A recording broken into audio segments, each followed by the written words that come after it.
Hi, everyone. This is Gary Berman, host of the Cyber Hero Adventure Show, coming to you with just an absolutely special treat from a gentleman who knows more about social engineering and human hacking and spying and espionage than anyone, certainly I've ever met, and maybe even almost anyone in the world.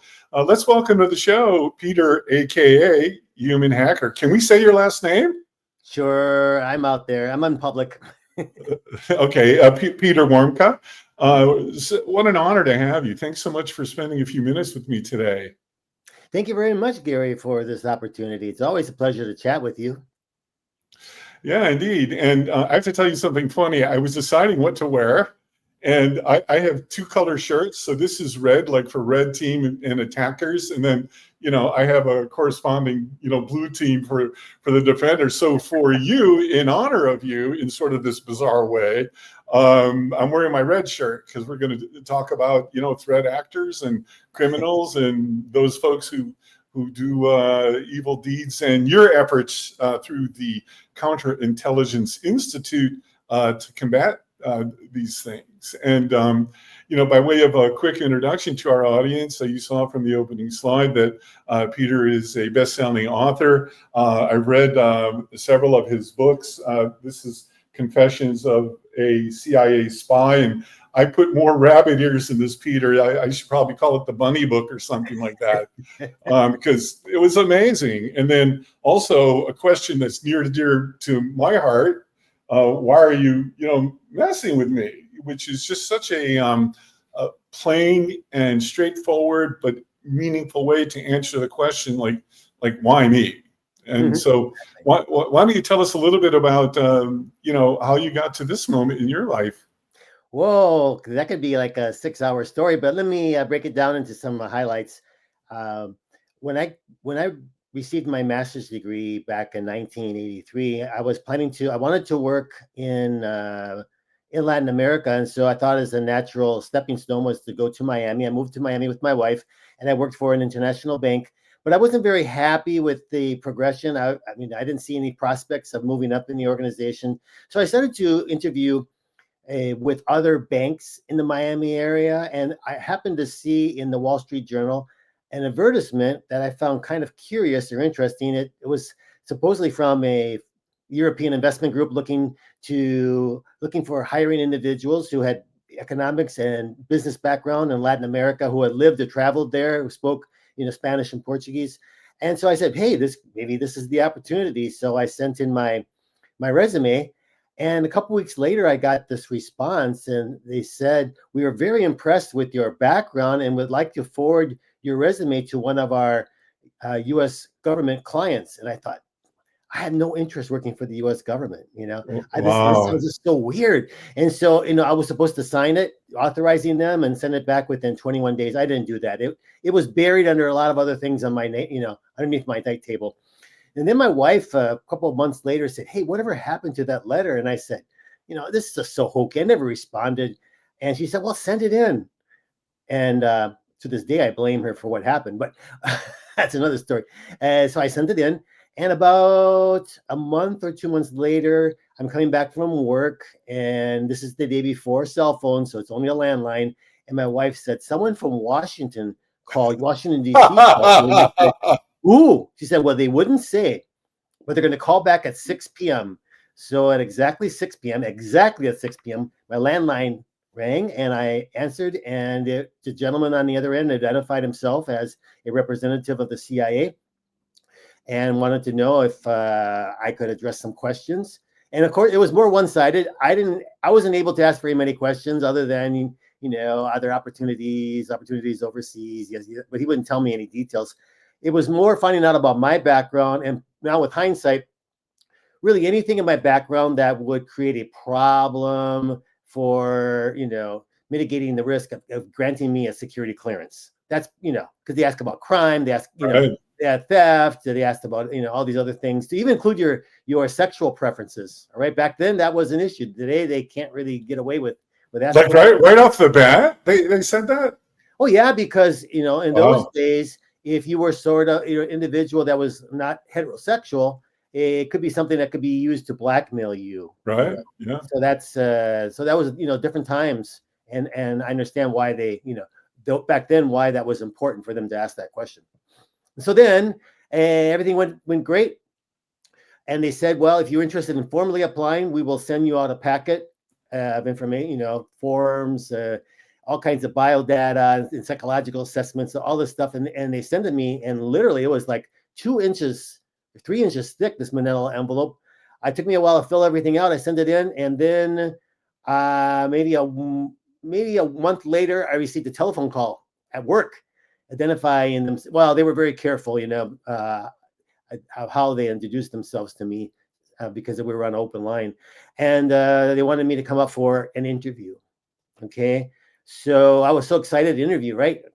And I got up to Northern Virginia, Tyson's area of Northern Virginia, and they had a reservation for me in my hotel for a hotel room. And so at 8 o'clock the next morning, a knock on the door, a gentleman comes in, and he identifies himself as CIA, and he says, "Welcome, but before we can interview you, you have to take and pass a polygraph test. Wow. Go down to 2 floors below in the same hotel, in room whatever, 219, and they will be waiting for you." So I'm getting a little bit nervous, right? I'm walking down there, and I knock on the door, and the door opens. There's this big, brawly gentleman. He probably was a former football player. I don't know. And I see in the background, back of him, I see this chair with all kinds of wires, strapped. And so I'm strapped in, and it's about a 40-minute process, and then he says, "We're done." And I said, "Well, how did I do?" And he said, "They will tell you." Okay, I didn't know what that meant. Go back up to my room. This other first gentleman comes in and says, "Congratulations, you have passed. Now we can tell you a little bit about the program we're interested in you for." So I can't get into those details, but basically we had the interview process continued. I came back again to DC for a whole week with my wife, and literally 5 days, like from 9 a.m. to 5 p.m. nonstop. It was like a revolving door, people coming into our hotel suite and talking to us and, assessing us in the process. So just forgive the interruption. I just want to touch on one point. So did your wife at that time know this was the CIA? Yes, she did know. And that's a good question because, to try to make a kind of a long story shorter, eventually I got the job offer and I started and began, to train. And then I actually did a tour here stateside domestically. And then after that, I spent 20 years overseas. So, I mean, like, I can imagine, like, the breakfast table. "Hi, honey, how was work today?" I mean, yeah, we didn't talk very much about work. And she was the only one outside of the agency that knew who I really worked for until practically my retirement. My kids learned when they were young adults, but nobody else knew until I pretty much was almost, 5 years out of retiring. like, what was that like, with your family, having to, like, what did you say, like, when you went to work? Well, we have individuals within the organization who are overt and they'll say they work for the CIA, but a lot of the individuals, especially those who are deployed overseas and are working intelligence collection, like myself, there's a variety of different cover stories. Because we can't go out there and say, "Hey, I'm Peter Warmka with the CIA. Can I talk to you?" Well, no. Right, People exactly. want to talk. No. So we have to use covers and cover pretexts. And so I even used the same cover that I used with somebody that I was, going out to meet was, similar to the cover I was using to explain to my parents and my siblings and my friends about what I was doing out there, right?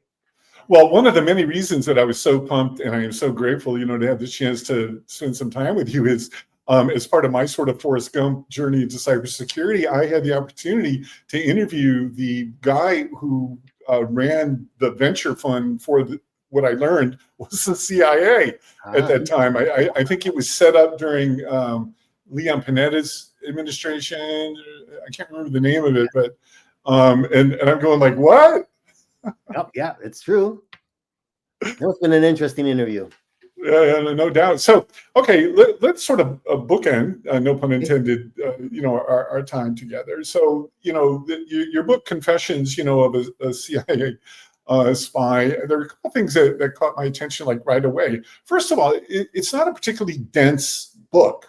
in terms of the size of the font and kind of the number of words, but it was incredibly impactful, to me as a reader, and I'm sure to everyone. Like how did you decide the distillation of this whole 20-year career, into things that really are useful?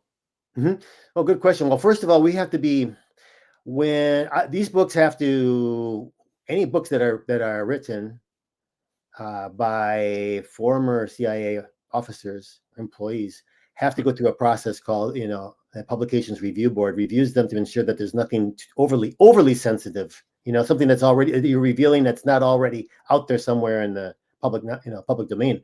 So that creates sometimes a limitation on what you can really write about or say. And I always, when I read something, I like things short and concise and get to the point. I don't like to, sometimes even the major newspapers like the Wall Street Journal, the Washington Post, New York Times, these articles are really long, and I'm thinking that's I don't need this other information on the fringe. Exactly. So the same way I like to consume information is the same way that I sort of write. So that's why it's sort of condensed. It's not, a lot of different, normally you would think this book would maybe be twice the size, but yeah, it's written in such a way that it can be read in a matter of a couple of days if you're or you pick up and you read a chapter a day. It doesn't take long, but I think gets to the heart of the point where I'm able to talk about sort of the methodology that I, as well as other intelligence officers, use overseas to try to penetrate organizations. Because in this essence, to collect intelligence, we are penetrating organizations, whether they be terrorist groups or corporations or central banks or government offices. We are penetrating that group to get information that's held there, right? And so we are focusing on those insiders to gain access, and they facilitate the information that we use then to send it back to Langley. So the same methodology that we use is something that I speak about in this book. And I think I got more into this because actually I was hired as an adjunct professor by Webster University to talk about cybersecurity. And I said, I knew absolutely nothing about cybersecurity. He said, of course you do. Look at who you work for. And then I began to teach in their Masters of Cybersecurity program on a course, cybersecurity as it relates to intelligence and counterintelligence. And when I look at the curriculum, I found it seemed to be missing this very important component of social engineering, human hacking. This is, so much of the intelligence that we collect, at least on the human side, is actually focusing on those individuals who have access to this information, those insiders, and we turn them in, we turn them into the insider threat without them necessarily even knowing, right? Depending on what cover we're using, they don't know that they're providing this information to the CIA. They might think that, it's being provided to the U.S. government in some capacity, or maybe to somebody in the private sector or whatever, but they don't necessarily know it's CIA. And so the methodology, as I mentioned, is quite similar than what any other threat actors. I was a threat actor. I was a patriot maybe in my country, but I was the enemy in most of the countries where I lived. I was a bad guy, right?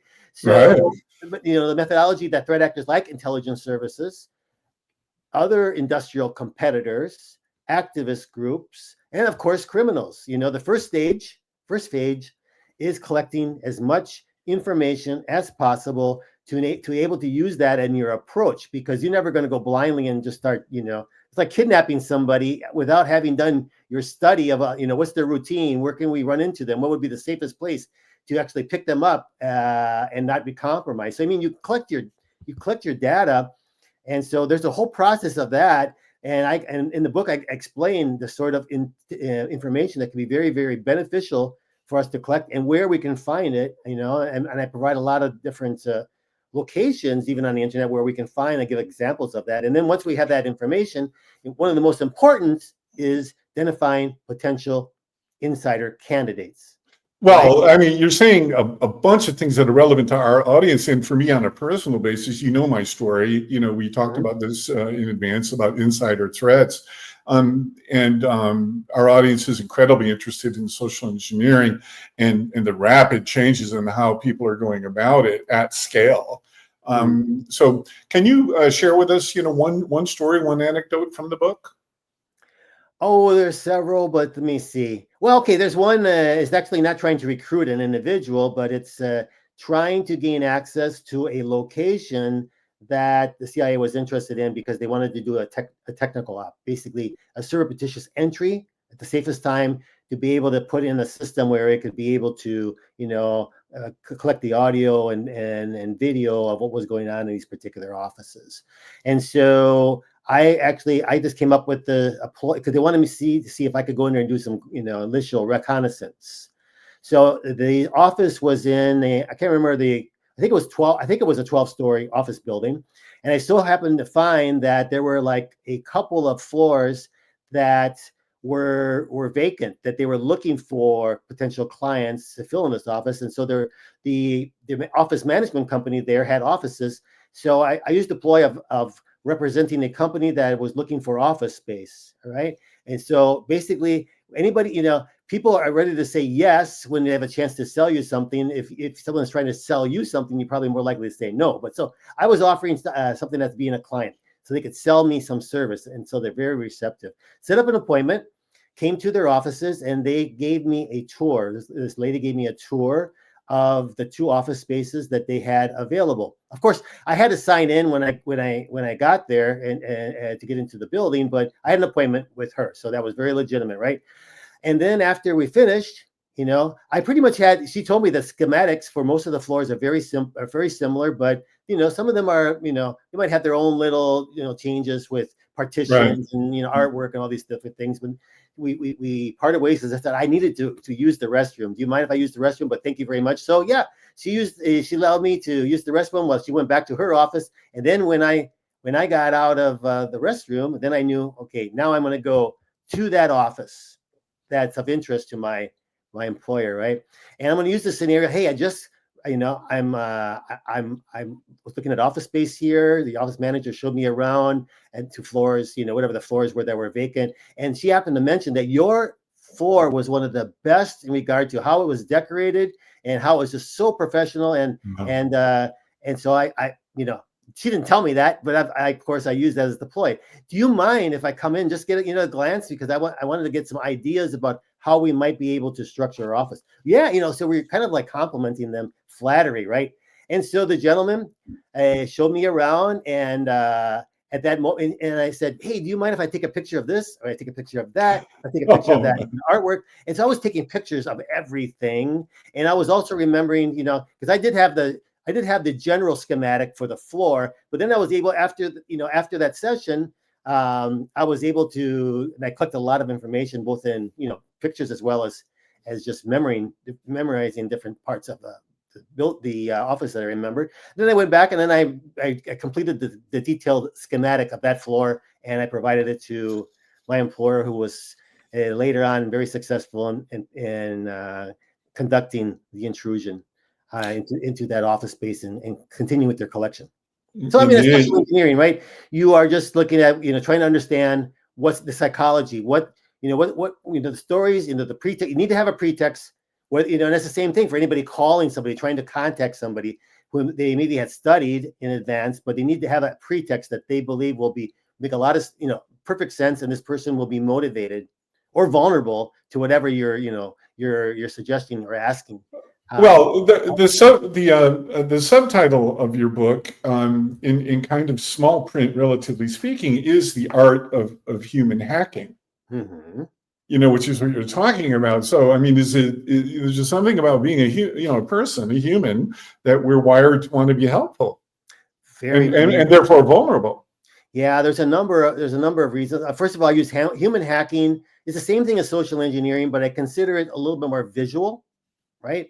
So that's why I love to use the term human hacking. And yeah, it's you mentioned, when I usually have when I publicly speak, I give a lot of presentations at conferences, keynotes, and I even have training programs for associations and for companies. And one of the things I ask near the beginning of the presentation is, why do you think individuals, humans, are so susceptible to social engineering? And there'll be a variety of responses, all of them legitimate for the most part, but very few of them come up with the number one reason is because of trust. People tend to blindly trust everything that is conveyed to them, because they think, why would someone lie to me? And I even grew up, my parents taught me trust, until someone proves you to the contrary. And Well, that's why are you messing with me? Like I followed I followed that until I went over to CISA the first time. And I got so burned a number of times, because there's circles of trust in some other societies, right? Only your family, close family and close friends. Anybody outside that circle, you don't trust them. They're fair game for you to take advantage of. So I learned that, say, fortunately or unfortunately, in America, people tend to be very trusting. Americans in particular, than any other culture. And so it's so easy for individuals to believe what someone is saying to them. And I incorporate these days a lot about AI, artificial intelligence, and how AI, everybody talks about AI, how the great resource that it has. And yeah, it is great, it's beneficial, but you have to look also at how AI is utilized by criminals, fraudsters, because it increases the trust factor in their approaches. They see an image and that's a deep fake, but they trust it what they see. They see a video of some event, and they trust what they see. They hear, the voice of someone who they know, but it's a clone. So I mean, they're automatically trusting. So this is a big problem. Well, and it's getting better fast. Mm-hmm. I spend a fair amount of time listening and learning and interviewing AI folks, and this stuff is just getting wicked good fast. You cannot tell the difference, in what you see and what you try. Well, like, what do you do with that information? How do you live, a meaningful life when you don't know if you can trust what your eyes are showing you? Well, this is the thing. I used to, in the first days when I gave presentations, I would talk about how important it is to control your information, your sensitive information, and don't publish everything. Don't upload everything to your social media profiles. You need to protect yourself, because the more for my career, the more I know about an individual, the easier they become a target. If there's two individuals working for the same organization with exactly the same access, I'm going to target the one who I can get information on, right? That's going to be my preference. So, I always mention, be careful what you post, because that's what makes you vulnerable, yada, yada, yada. But today, so much information is already out there. And I'm sure all of us have been victim of major data breaches. I know in my case, at least 8 or 9, my PII information, personal identifying information. And but wait, there's an upside. You get access to free credit monitoring for a year. Yeah, that's great. Yeah, and so it's more important to focus on the actual assuming that the threat actor has this information about you. How can you recognize potential approaches? And I mentioned in my book, and I speak about, typically there are 5 different communication channels that threat actors will use to reach out and approach their target. It could be email, it could be text messaging, social media platforms, telephone calls, and face-to-face interactions. So I don't want to, it's called, I refer to this phrase as verify, then trust. And it's not, you need to have a certain amount of healthy paranoia. It doesn't mean, when we're out contacting somebody, we shouldn't really be concerned that we're contacting the threat actor. We're contacting. Yeah, but wait, let me forgive the interruption, but I have to add something to what you just said about paranoia. Paranoia is an unfounded concern. There's a basis for this stuff. Oh, yeah. And I did an interview once with the head of insider threats at Carnegie Mellon University.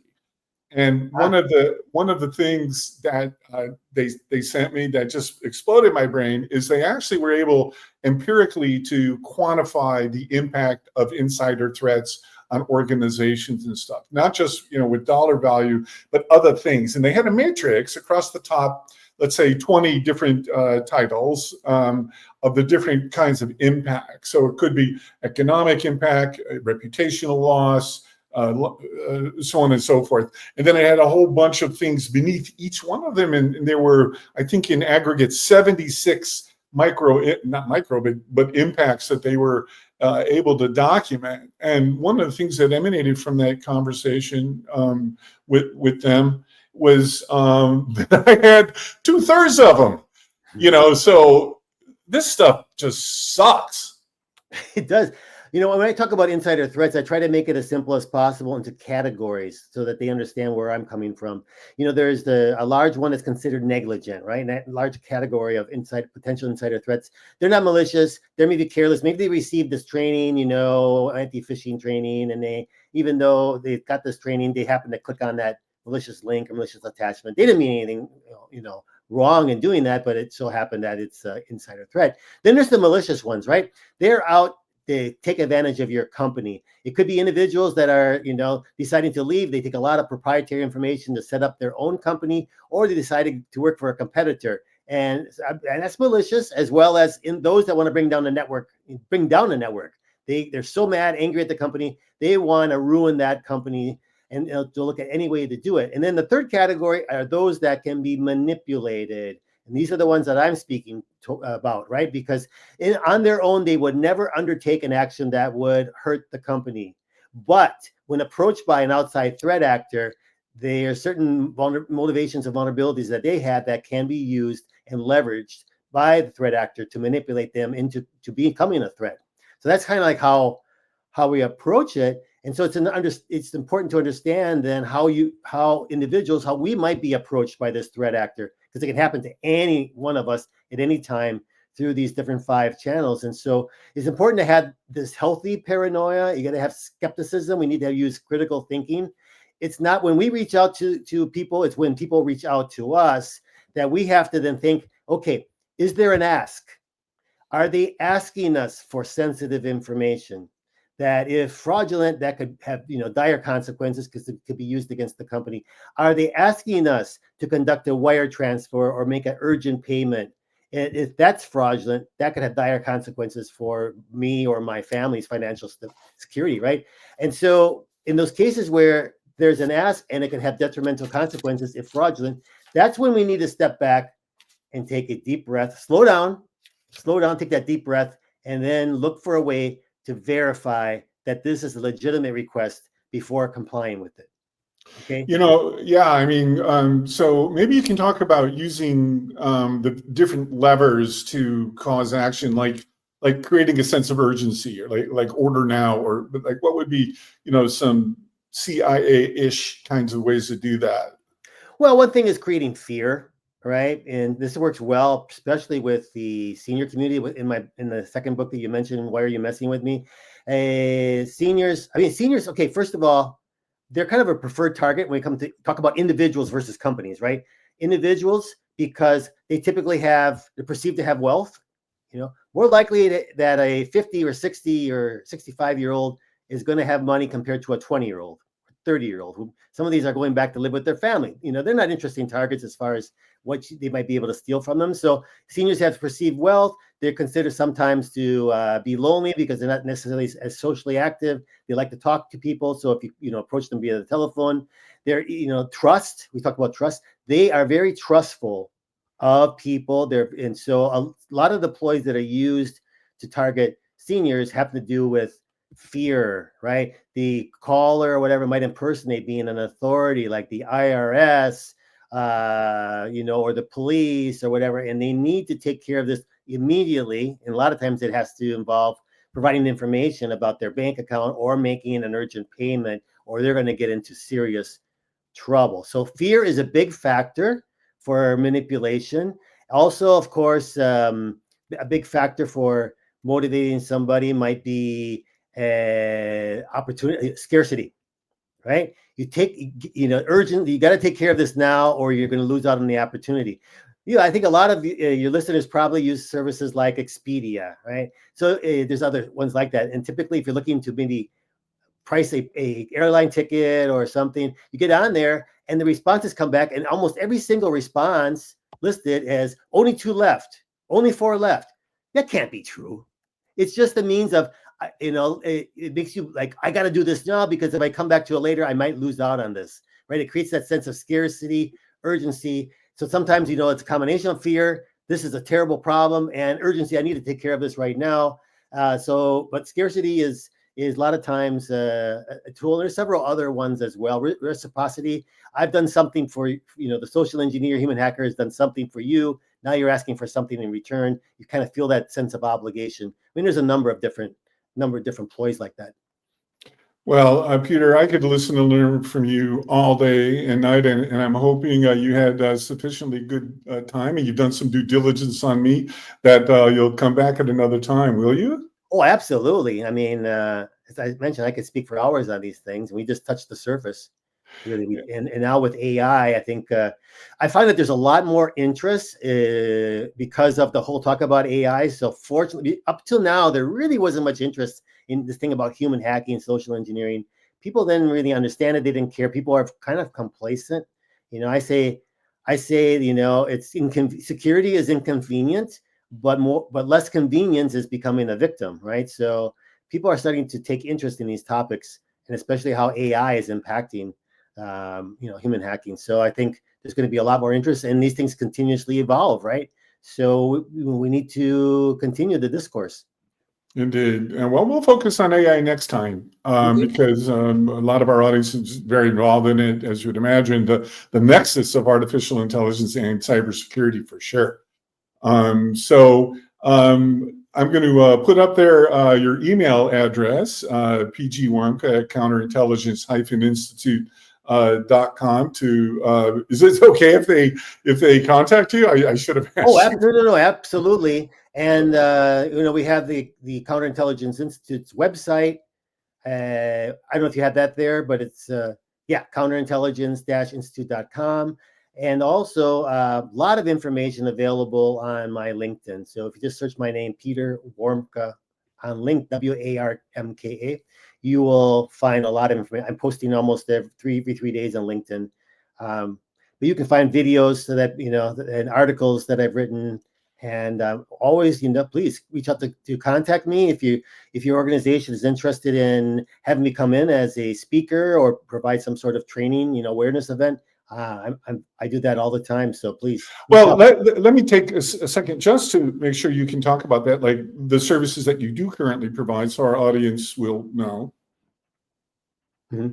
Well, I mean, it provides consultancy services. It could be red teaming, where you actually try to look for the vulnerabilities with a particular organization. They'll contract you to go in and act like a human hacker or social engineer and see how far you can get into the organization. It helps them understand, do they have sufficient controls in place, or are there areas where they do have vulnerabilities? So we do that kind of service, and also providing information about different technical tools, regarding collection as well as counter intelligence tools that can be used. But for the most part, the biggest area that I'm involved in is sort of that creating that awareness. And so through presentations, I love, whether it's virtual, like online, or we do this in person. I travel all over the country. I do travel overseas, possibly this year to Asia. I've done a lot in Latin America and some in the Middle East. So yeah, if you're interested, please dialogue with me and we'll see if we can arrange something. Well, Peter Warmka, on behalf of a grateful digital universe, thanks so much for who you are and for what you're doing and for why you're doing it. And to our audience, stay tuned for more from the Cyber Hero Adventure Show. Thank you very much, Gary. Have a great day.